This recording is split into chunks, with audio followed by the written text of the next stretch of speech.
idan mutum ya ga suna wanda ƙarshen sa ya'un ne kuma ya'un din nan yana nan a jikin wannan kalma baya rabuwa da shi, ga yadda zai yi i'rabin sa.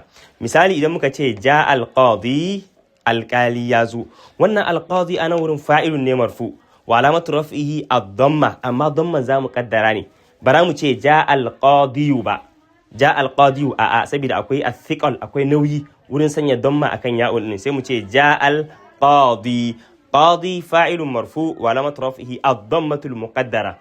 Sannan kuma zamu ce ra'aytul qadiya, wannan qadiya a nan wurin maf'ulun bihi ne mansub wa alamat nasbihi al-fathatu az-zahira. In muka lura a nan wurin a wannan ya'u din ya karbi fataha babu wani matsala, zamu ce ra'aytul qadiya.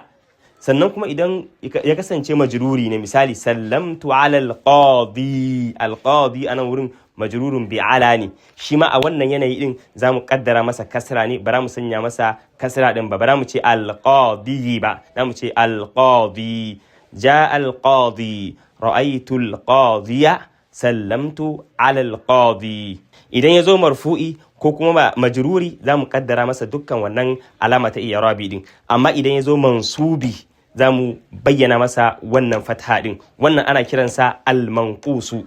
Shi kuma al-maqsur shine suna wanda karshen sa akwai alifun, wanda yake alifun din nan yana jikin wannan kalma a kowane lokaci, asalin wannan daga jikin wannan kalma din yake. Misali kace ja al-fata, ra'aytul fata, sallamtu ala al-fata, wannan suna ta al-fata suna ne wanda yake karshen sa akwai alifun.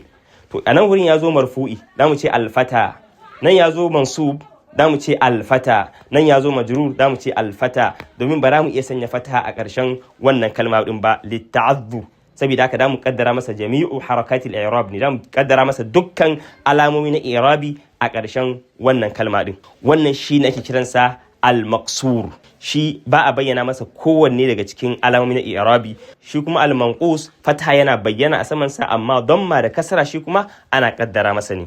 Misalin kalma ta ad-da'i sai ka ce ja ad-da'i, ra'aytu ad-da'iya, sallamtu ala ad-da'i.